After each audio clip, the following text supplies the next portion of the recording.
Assalamualaikum warahmatullahi wabarakatuh. Selamat malam teman-teman semua. Salam sejahtera untuk kita semua. Om Swastiastu, Namo Buddhaya, salam kebajikan.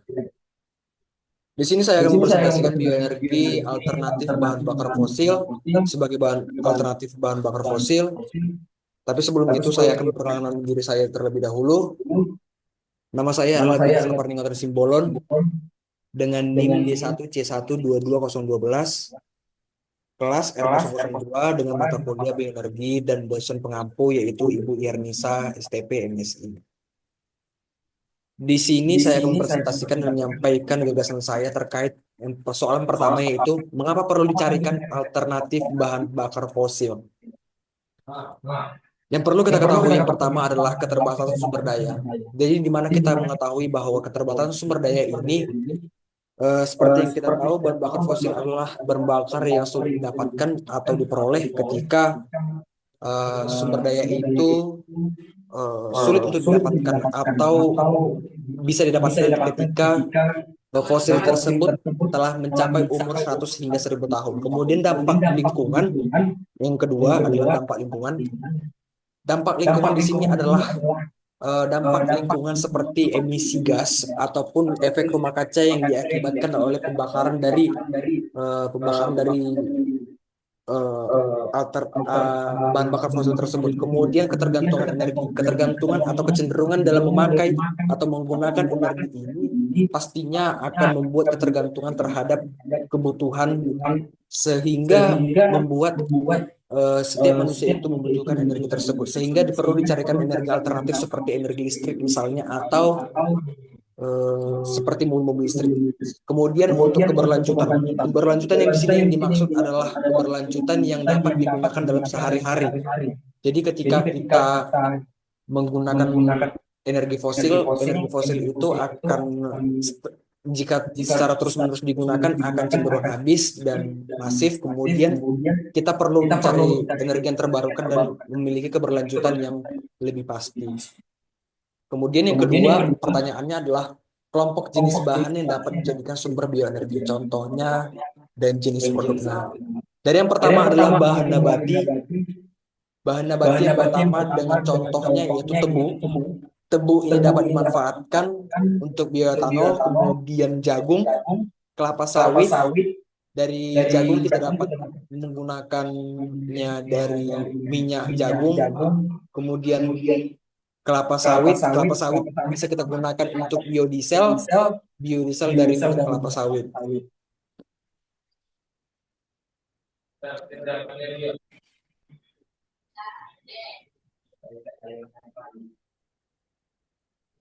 Udah, Ri?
Derek.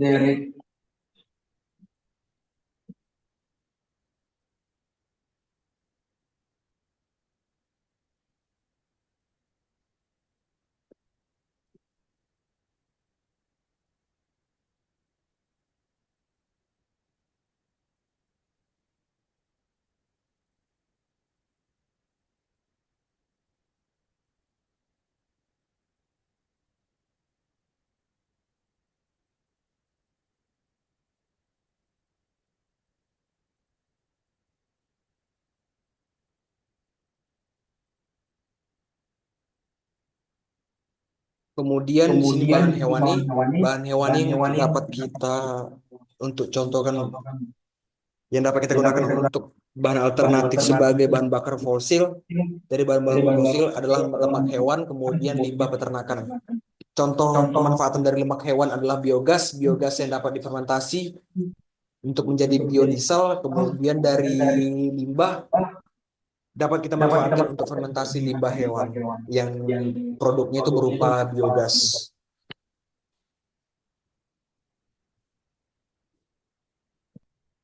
Kemudian selanjutnya adalah limbah berupa organik, contohnya itu sampah organik, limbah pertanian, produk bioenerginya itu adalah biogas melalui proses anaerobik dan pelet biomasa. Kemudian selanjutnya adalah ganggang mikro, contohnya dari mikroalga, kemudian produk bioenerginya berupa biodiesel dari minyak alga itu dan biohidrogen.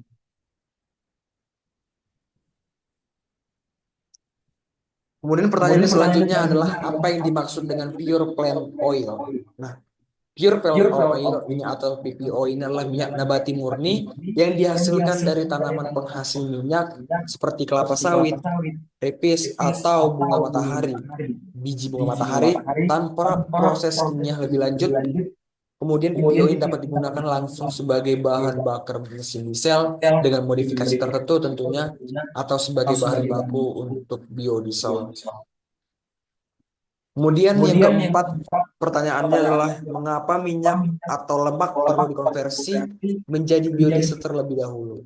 Nah, yang perlu kita perhatikan adalah yang pertama, viskositas tinggi. Nah, pada viskositas tinggi ini minyak atau lemak memiliki viskositas tinggi sehingga sulit terbakar sempurna di mesin diesel standar. Nah, yang kedua adalah efisiensi pembakaran. Biodiesel memiliki sifat fisik dan kimia yang lebih mirip dengan solar, sehingga pada efisiensinya dalam pembakaran perlu dilakukan konversi sehingga pada saat pembakaran itu lebih efisien. Kemudian yang ketiga adalah untuk mengurangi residu.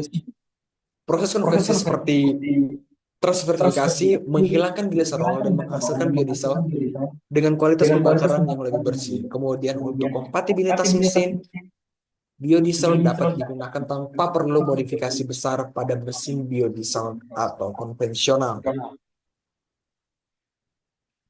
Kemudian pertanyaan kelima adalah proses pembuatan biodiesel dan diagram alirnya. Nah, di sini saya membuat contoh untuk pembuatan biodiesel dari bahan baku minyak kemiri, Sunan, dengan ALB kurang dari 3 atau asam lemak bebasnya kurang dari 3, dan kemudian dipanaskan.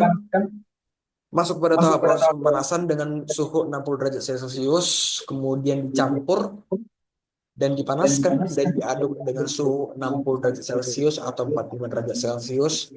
Kemudian pada tahap pencampuran pemanasan ini dimasukkan katalis berupa metanol atau KOH dengan KOH konsentrasi 80%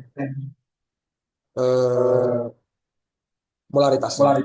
Kemudian transferitasinya didinginkan dan dipisahkan dari gliserol dengan 25-30 menit. Kemudian dihasilkan gliserolnya berupa produk sampingan dan kemudian masuk ke tahap selanjutnya berupa dicampur dan dipanaskan dan diaduk dengan suhu 60 derajat Celcius selama 30 menit. Kemudian ditambahkan juga pada saat tahap ini yaitu katalis dan KOH dengan konsentrasi adalah 20% molaritas. Dan didinginkan dan dipisahkan dari gliserol selama 15 menit atau pada tahap ini yang disebut adalah tahap pemisahan atau pada tahap seperti contohnya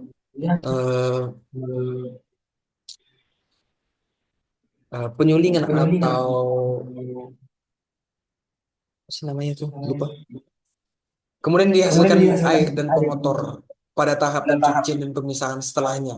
Pencucian dan pemisahan ini dilakukan 1-3 kali dengan air 10% dari total keseluruhan bobot. Kemudian pemanasan dilakukan kembali selama 60 menit dengan suhu 70 derajat Celcius dan dilakukan tahap pendinginan dan didapatkan berupa biodiesel yang siap digunakan. Untuk lebih lanjutnya saya akan menjelaskan pada tahap-tahap selanjutnya. Yang pertama tahap 1 atau pengumpulan dan persiapan bahan baku. Pada tahap tadi tersebut, kita perlu memperhatikan adalah tahap pengumpulan atau tahap pengadaan bahan baku tersebut. Pengumpulan bahan baku ini biodiesel adalah minyak nabati atau lemak hewan juga boleh. Kemudian eh, seperti gandum hijau tadi untuk menghasilkan minyak sawit yang lebih ramah lingkungan dan minyak jarak pagar, minyak kelapa sawit dan minyak jelantah adalah beberapa contoh minyak nabati yang umum digunakan. Nah, persiapan bahan baku ini dapat digunakan setelah dikumpulkan. Bahan baku harus disiapkan terlebih dahulu untuk proses yang pembersihan, pengeringan, penghancuran, dan meningkatkan efisiensi pada proses ekstraksi. Kemudian tahap 2 ekstraksi minyak adalah eh, piramida yang mengerucut dari atas ke bawah.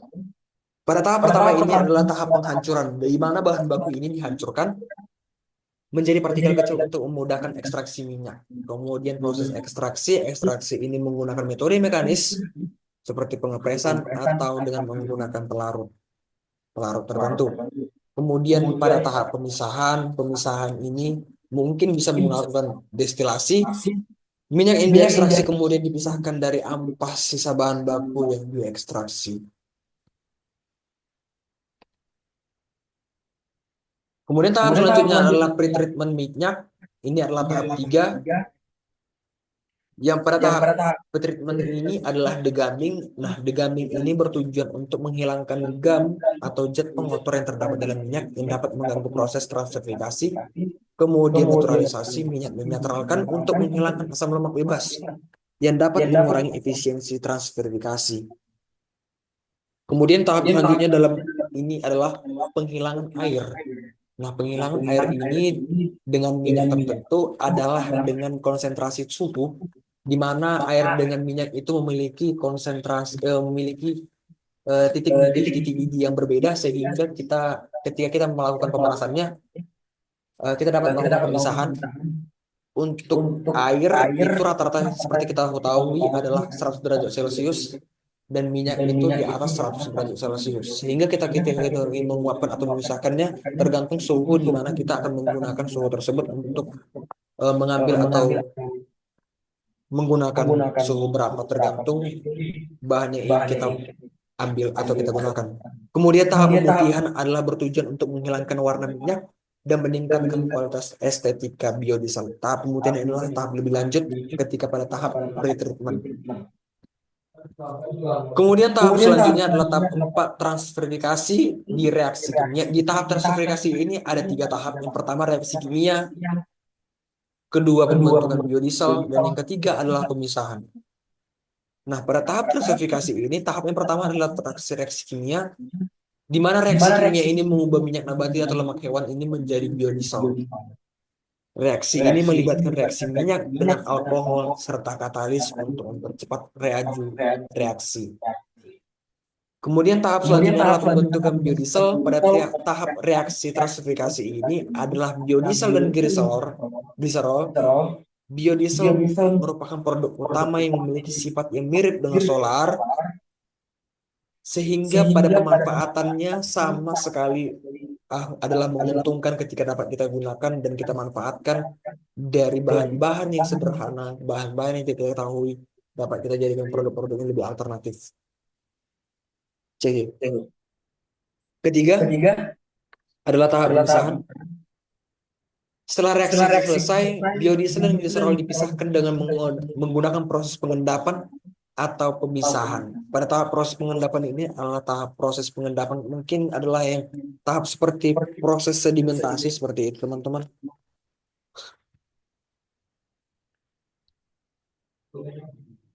Kemudian tahap selanjutnya adalah tahap pembersihan dan pengolahan biodiesel. Pada tahap ini dilakukan yang pertama pencucian, kemudian pengeringan dan filtrasi.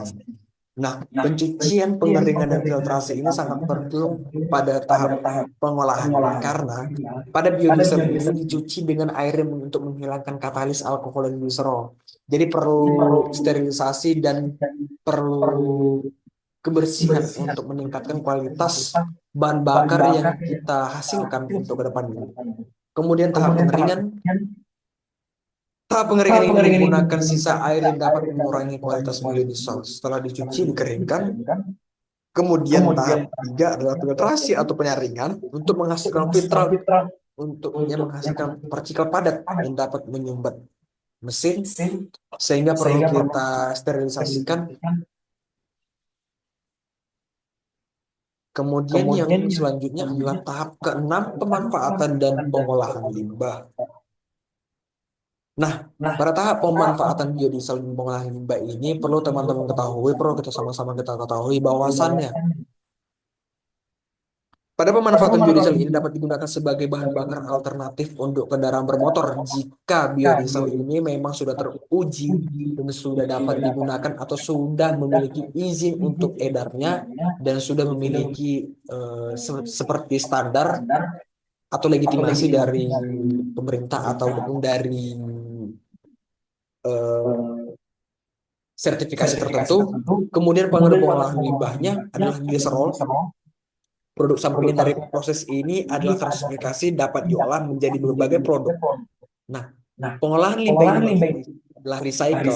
Recycle yang kita ketahui adalah daur ulang, sehingga kita ketika melakukan daur ulang itu kita perlu kita ketahui bahwa pentingnya pengolahan limbah itu untuk eh, keberlanjutan lingkungan yang lebih sehat, untuk menghasilkan produk-produk yang lebih, terutama untuk inovasi-inovasi yang perlu kita temukan dalam kehidupan kita sehari-hari yang belum kita manfaatkan semaksimal mungkin. Seperti sabun kosmetik dari bahan baku industri, sabun kosmetik itu dapat kita manfaatkan atau dapat kita peroleh dari seperti sawit contohnya, atau dari VCO, dari kelapa sawit. Jadi bukan hanya 100% dari bahan kimia untuk menghasilkan produk-produk yang katanya adalah produk-produk kimia.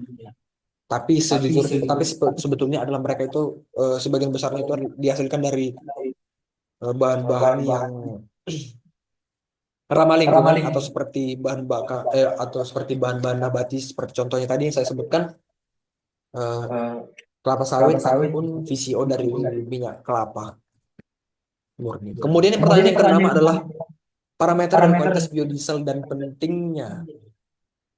Yang pertama yang perlu kita ketahui, satu, angka setana atau setana number untuk menentukan kemampuan bahan bakar untuk menyala di mesin diesel. Angka setara menghasilkan pembakaran yang lebih efisien. Kemudian yang kedua adalah viskositas, menentukan kelancaran bahan bakar diesel, viskositas yang tepat mencegah penyumbatan sistem injeksi. Kemudian yang ketiga adalah kandungan air. Kandungan air yang di dalam biodiesel ini dapat menyebabkan korosi, pengaratan, dan mengurangi efisiensi pada pembakaran, proses pembakaran pada mesin. Kemudian yang keempat adalah kandungan air. Air dalam biodiesel ini dapat menyebabkan korosi juga dan dapat mengurangi efisiensi pembakaran. Yang kelima adalah kandungan sulfur dan densitas, di mana kandungan sulfur yang rendah untuk mengurangi emisi gas SOx dan menentukan energi yang tersedia per liter bahan bakarnya. Kemudian yang ketujuh adalah stabilitas oksidasi. Perlu kita ketahui bahwa ketika stabilitas oksidasi ini seperti oksi, reaksi reaksi redoks, reaksi reduksi dan oksidasi. Jadi ketika memang ada terjadi degradasi pada bahan bakar tersebut, akan melakukan penyimpanan eh, endapan-endapan sehingga menimbulkan karat ketika pada mesin tersebut terdapat air, sehingga mengganggu stabilitas pada oksidasi. Kemudian kandungan ester untuk menunjukkan kadar biodiesel murni, biodiesel berkualitas tinggi, memiliki kandungan ester yang lebih tinggi. Dari kesimpulan ini, dari parameter ini, penting untuk memastikan bahwa biodiesel itu dapat digunakan aman, efisien, dan memenuhi standar emisi.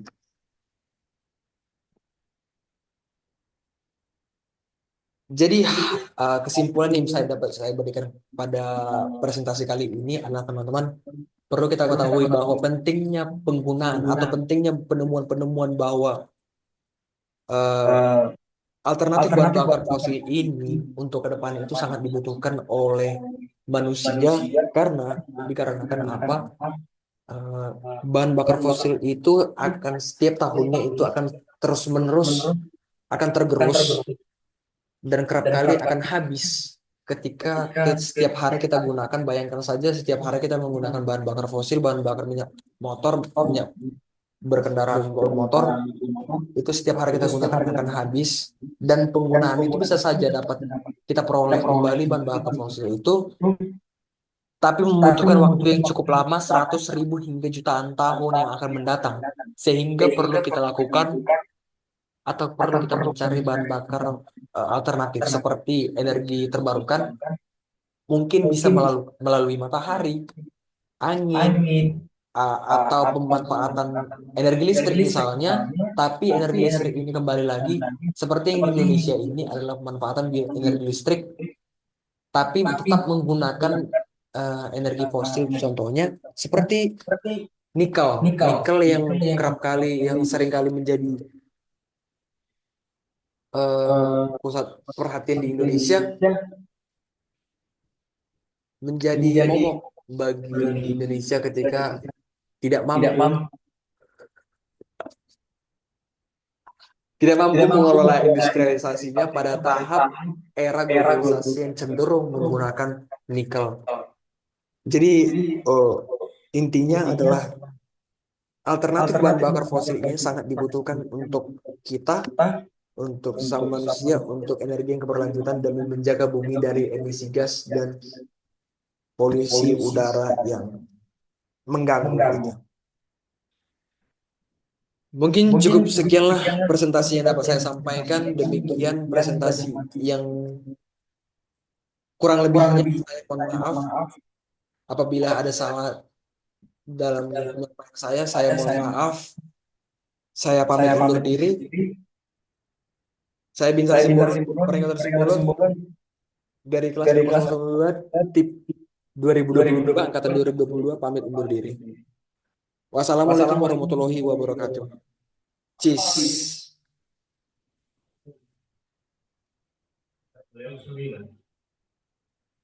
Bodoh amat gak?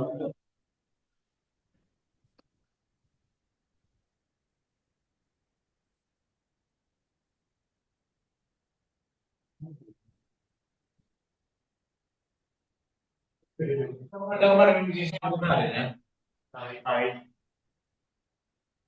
Enggak ada. Iya. Ya, sorry.